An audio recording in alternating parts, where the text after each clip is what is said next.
Alhamdulillah, assalatu wassalamu ala rasulillah Sayyidina Muhammad ibn Abdullah, la hawla wa la quwata illa billah, amma ba'du.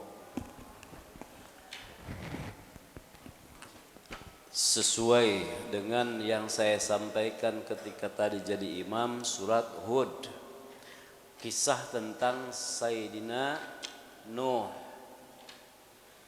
Kelas 5 sudah ada yang hafal belum nih mutolaahnya?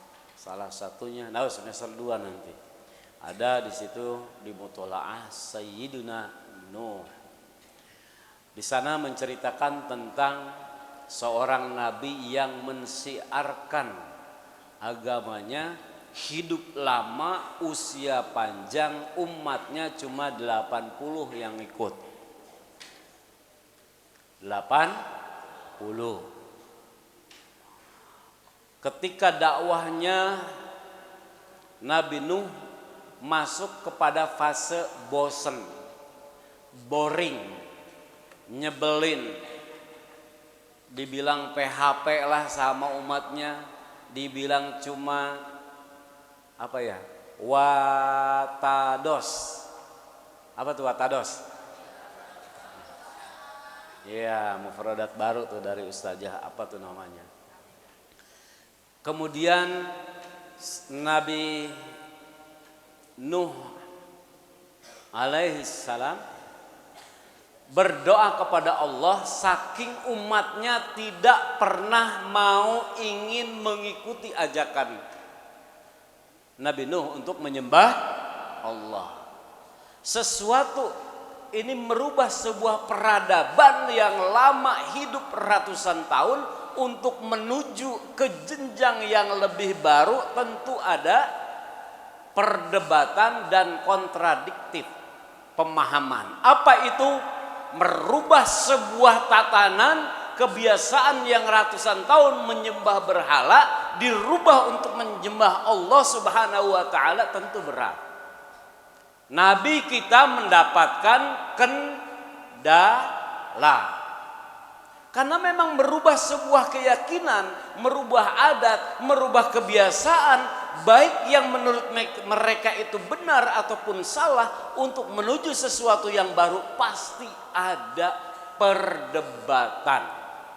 Begitu juga di pondok, segala sesuatu yang baru diperdebatkan, disalahpahamkan, diintervensi, dimanipulasi, digoreng, disangrai, dikremasi, dibumbuin, sehingga semakin menjadi sebuah masalah yang fenomenal, padahal sederhana saja, cuma menyembah Allah.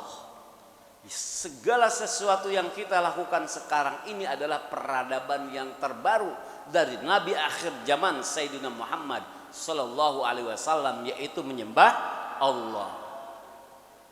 Ketika Nabi Nuh sudah kesel, dongkol, pegel, linu, barijeng capek, akhirnya berdoa kepada Allah, duhai Allah yang maha kuasa, aku sudah lama sekali mengajak kaumku untuk menyembahmu dengan berbagai macam rayuan, dengan berbagai macam hadiah, dengan berbagai macam busro, kabar gembira surga yang kamu janjikan, namun tidak satu pun sulit bagiku untuk mengajak mereka ke jalan yang benar ya Allah.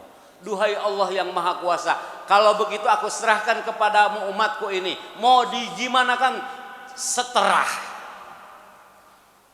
mau ditenggelamkan seterah, mau dihancurkan juga seterah. Seterah apa terserah? Oh ya, kebalik dikit. Oh, dirubah sekarang terserah. Mau diapain juga silahkan. Akhirnya Allah memerintahkan kepada Nuh untuk membuat bahtera. Bingung. Masa iya di padang pasir harus nyari hutan? Harus ada kayu, berarti harus nyari hutan. Harus ada air, di mana ada air. Tetapi Allah memerintahkan Nabi kita Nuh alaihissalam untuk membuat perahu.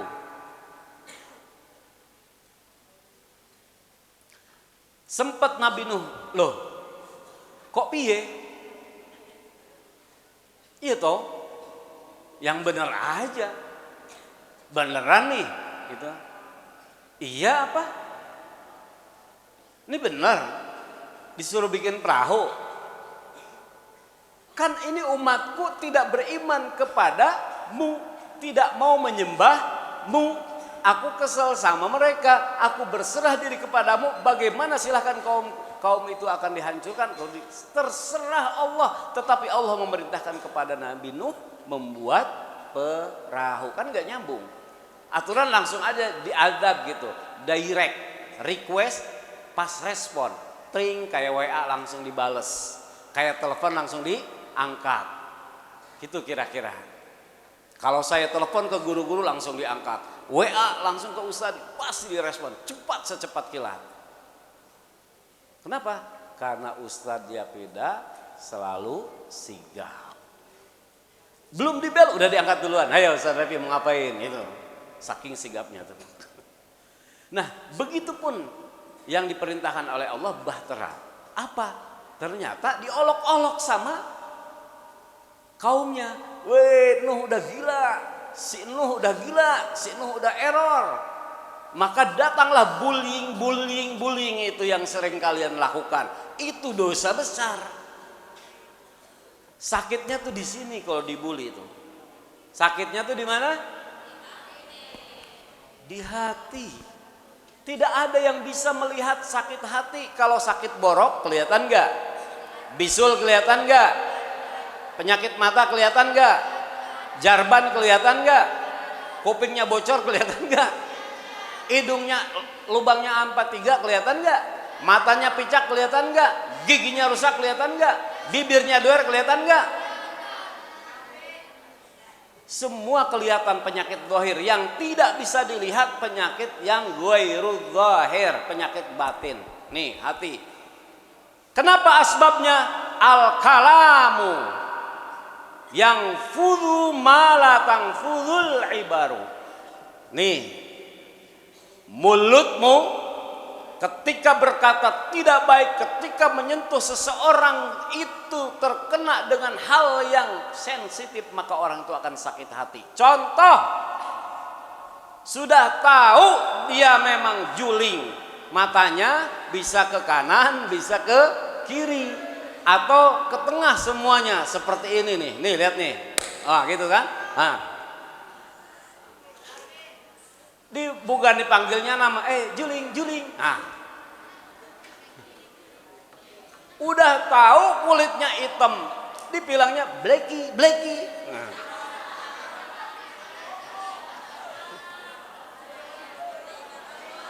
Antara hitam dan putih itu adalah anugerah, semuanya memiliki kelebihan masing-masing. Yang putih bukan berarti sempurna, yang hitam juga bukan berarti jelek. Yang hitam juga bukan berarti tidak ganteng. Yang putih sudah pasti ganteng. Yang putih belum tentu ganteng, yang hitam belum tentu jelek. Yang tinggi belum tentu dia sempurna, yang pendek juga belum tentu dia berwibawa. Jadi semua sudah tahu hitam jangan dipanggil blacky. Sudah tahu hidungnya tidak mancung dibilang ecek gitu. Itu namanya bullying, jadi menghina. Kenapa? Diharamkan sama Allah karena merusak hati. Kasratud dhahik tumitul qalba, kasratul mijah tumitul qalba. La tahtakir man dunaka falikulli syai'in maziyatun. Kenapa tidak boleh menghina seseorang? Karena kita di hadapan Allah sama, kita bukan yang terbaik. Yang putih belum tentu yang terbaik. Itu masalahnya. Sesama makhluk tidak boleh memanggil dengan makhluk disamakan dengan makhluk yang lainnya. Sudah jelas manusia lebih mulia dengan binatang. Kenapa kita sering manggil teman kita yang notabene sesama manusia dipanggil njir?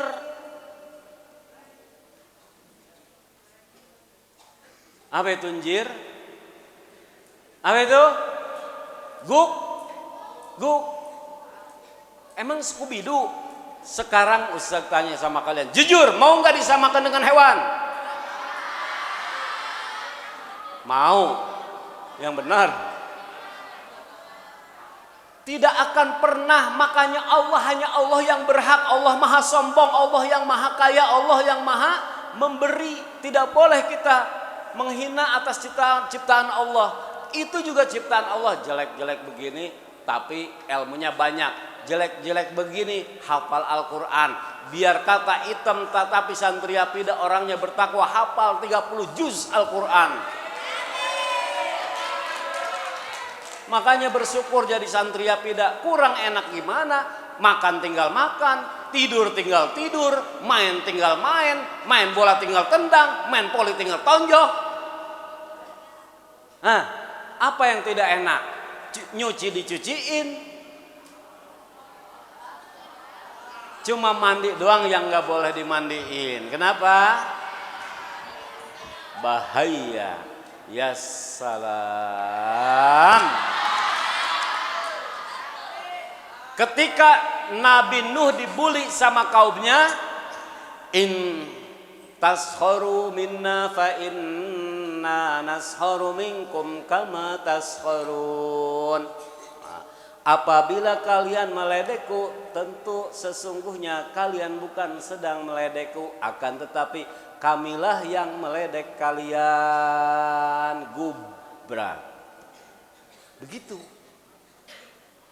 Wa makaru wa makarallah wallahu khairul makirin.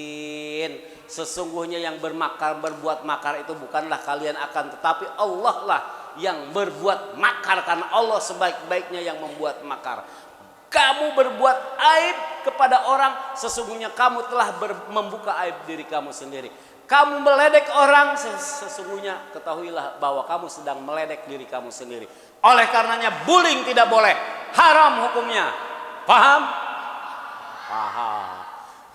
Di salah satu pendidikan sana, gara-gara bullying sakit hati, tonjok. Akhirnya tonjok lagi, berantem,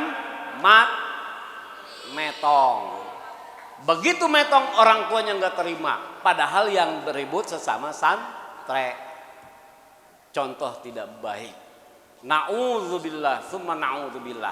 Tetapi itu kan ini lebih parah. Kaum Nabi Nuh tidak percaya, sudah tidak percaya, ngatain Nabi Nuh itu gelo. Akhirnya apa? Tidak mempan, tetap Nabi Nuh itu membuat bahtera. Satu demi satu papan dikumpulkan, kayu terus. Umatnya yang membantu cuma 80 orang. Itu pun ketakutan. Kenapa? Kalau membantu Nabi Nuh pasti akan dibunuh. Sehingga mereka ngumpet. Akhirnya Nabi Nuh mengerjakan bahtera itu perlahan-lahan tapi pasti. Yang pertama ngumpulin kayu, kedua ngumpulin paku. Dulu nggak ada zaman paku, belum ada pakunya. Ngumpulin kayu dibuat paku. Satu demi satu disusun bahtera itu sehingga selesailah menjadi sebuah bahtera yang sangat besar dan indah pada zamannya. Belum sempat dipakai, sudah dipakai duluan sama kaumnya. Dieein tuh.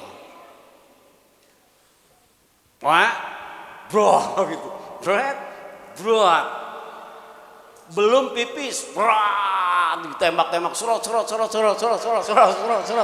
Gitu. Kenapa? Karena kencing zaman dulu keren, panjang gitu.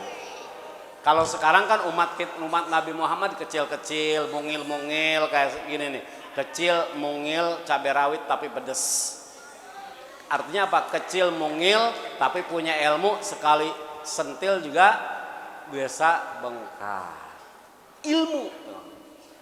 Apa yang terjadi setelah itu? Begitu Nabi Nuh datang, bahteranya kotor, bau busuk. Kenapa? Karena ditaruh kotoran oleh umatnya yang tidak percaya, tidak beriman. Kotoran manusia nggak mempan, kotoran hewan dimasukin, dikencingin, semua dimasukin ke situ.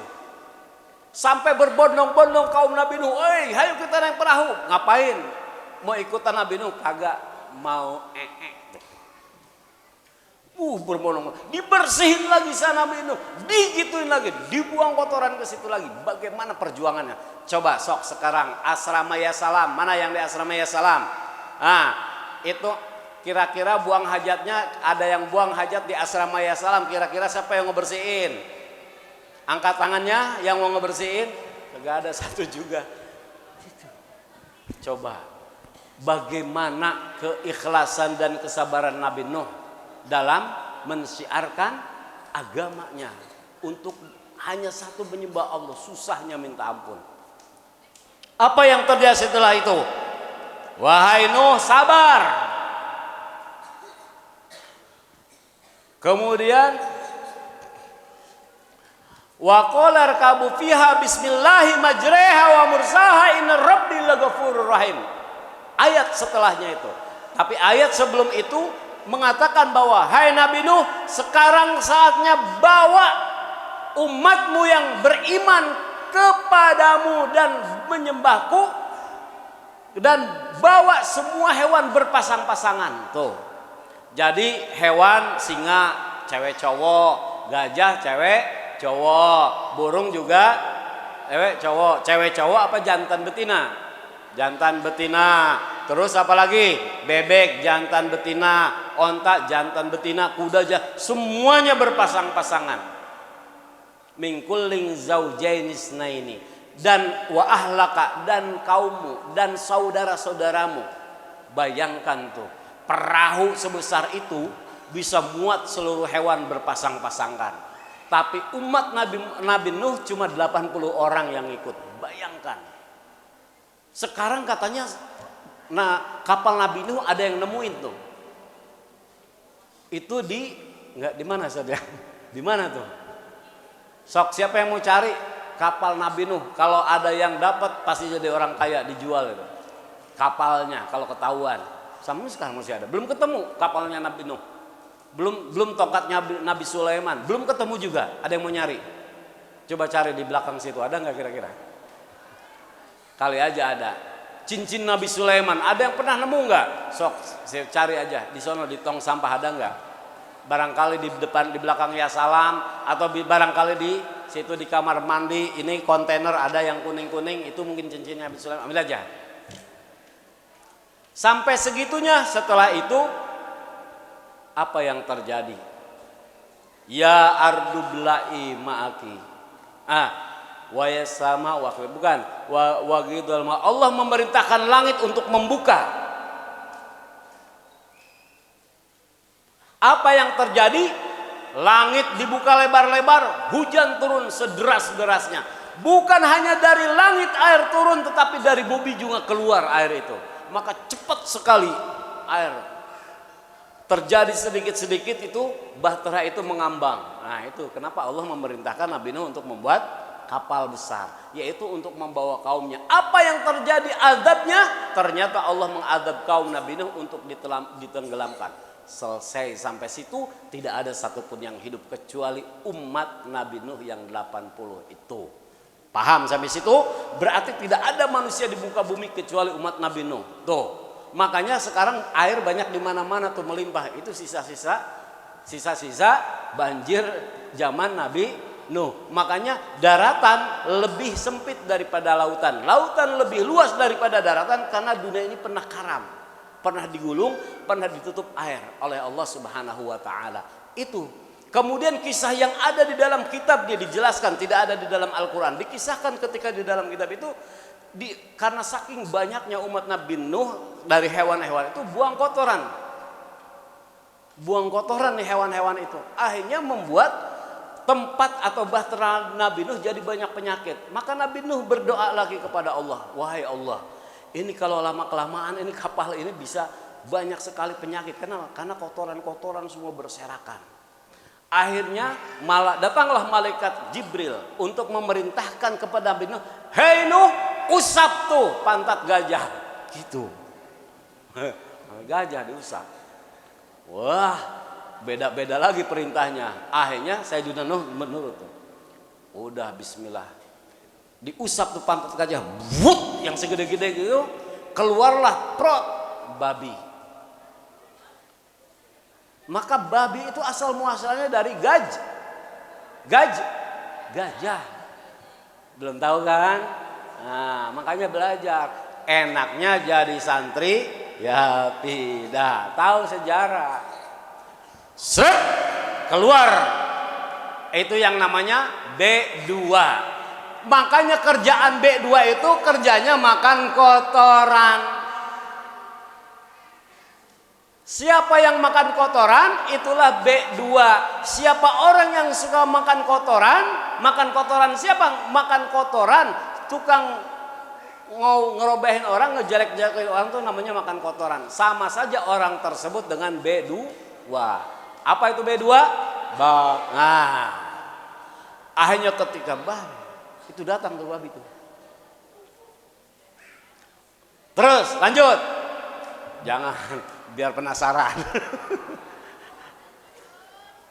Nanti di situ ada lagi ciptaan-ciptaan yang lainnya. Dari itu ada lagi keluar lagi binatang, ada lagi. Nah, ada kisah itu kenapa di situ ada yang namanya kucing dan apa? Tikus. Itu ada ceritanya. Ada di kisah Nabi Nuh semuanya. Dari mana terjadi ada tikus? Dari mana itu ada kucing? Itu diciptakan ketika zaman Nabi Nuh itu. Binatang-binatang tersebut sebelumnya nggak ada. Oh, kalau pengen tahu gitu. Ala kulli hal akhirnya apa? Semua umat Nabi Nuh itu yang selamat cuma 80 orang.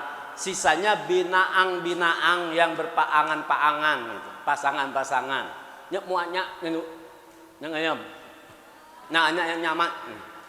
Namanya nyalam. Nemuatnya nyamat. Nemuat nyam. Nemuatnya umatnya itu. Anak beriman banyak Allah.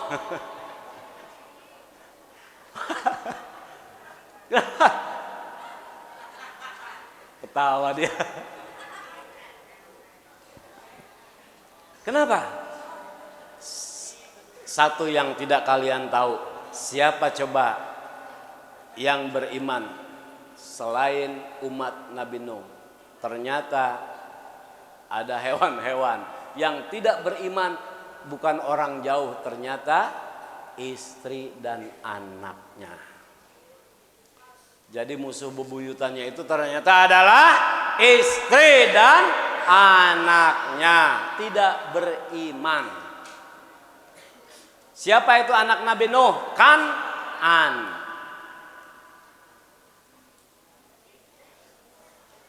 Wa qala Nuh li ibnihi ya bunayya irkam ma'ana wa la takum ma'al kafirin. Ketika Nabi Nuh di bahtera itu manggil anaknya, wahai anakku, sini cepetan, naik nak, cepet, jangan ikut ibumu, cepet, naik. Umat itu akan ditenggelam, cepet, naik nak. Nabi Nuh nangis terseduh-seduh karena sayang sama anaknya. Itulah orang tua sejahat-jahatnya anak masih tetap sayang sama orang tuanya. Sama anaknya. Sejahat-jahat anaknya itu masih tetap sayang orang tua itu sampai menangis. Walaupun anaknya udah dipukulin, udah dijewer, udah ditendang. Tetap doa yang terbaik untuk anaknya. Maka anak-anakku sekalian, sekasar-kasarnya ustadz sama kalian, segalak-galaknya ustadz sama kalian, tetap hatinya itu sayang. Ketika kalian mendapat musibah, mengangkat tangan, hai anakku Kan'an, datanglah ke bahteraku nak. Ayo nak, naik nak. Jangan engkau ikut orang-orang kafir, nanti kau tenggelam. Apa kata Kan'an? Sa'awi ila jabalin ya'simuni minal ma. Kagak, aku gak mau ikut. Bapaklah yang celaka. Sa'awi ila jabalin ya'simuni minal ma. Gue mau naik nih gunung ke paling puncak yang paling tinggi, gak bakalan tenggelam. Masih tinggian gunung, kata si Kan'an. Sa'awi ila jabalin ya'simuni minal ma. Ya'simuni menyelamatkanku dari air banjir tadi. Qala, kemudian Nuh menjawab, la asimal yauma min amrillah. Wahai anakku, enggak Enggak ada sekarang itu yang akan selamat. Demi Allah, semua akan ditenggelamkan. Siapapun yang akan ngumpet, mau naik ke gunung, mau ngumpet di kotak Pandora, mau mengumpet di kotak mihrab, mau naik ke lantai reformasi 3, tetap ditenggelamin. Makanya enggak usah ada yang ngumpet di reformasi 3. Bagaimana kalau ngumpet di Masjid Al-Aziz yang paling tinggi? Tetap ditenggelamkan. Makanya jangan suka ngumpet di Masjid Al-Aziz lantai atas. Gimana kalau ngumpet di belakang panggung? Sama ae. Gimana kalau di GMKR tuh ngumpet waktu subuh? Wis podo ae. Tenggelam meneh. Saiki wis pedo. Bahasa apa tuh? Akhirnya apa? La asimal yauma min amrillah illa man rahimah, kecuali si rahimah, bukan salah. Illa man rahimah, kecuali orang yang sudah mendapatkan rahmat dari Allah. Wa halai bainahumal mauju fakana minal mughraqin. Seketika itu si Kan'an semua ditelan ombak, mati, tenggelam. Wa kana minal mughraq. Mughraq itu adalah orang yang tenggelam. Minni lahada, mudah-mudahan kalian selalu semangat belajar, selalu mencintai guru-gurunya, cintai orang tua kalian, cintai saudara kita semua, jangan pernah membuli, jangan pernah menghina. Doakan Yapida menjadi pondok pesantren terbesar dan terbaik, insya Allah. Bertambah santrinya, bertambah teman-teman kita semua. Assalamualaikum warahmatullahi wabarakatuh. Ya, salat isya, masyarakat, taqim salat.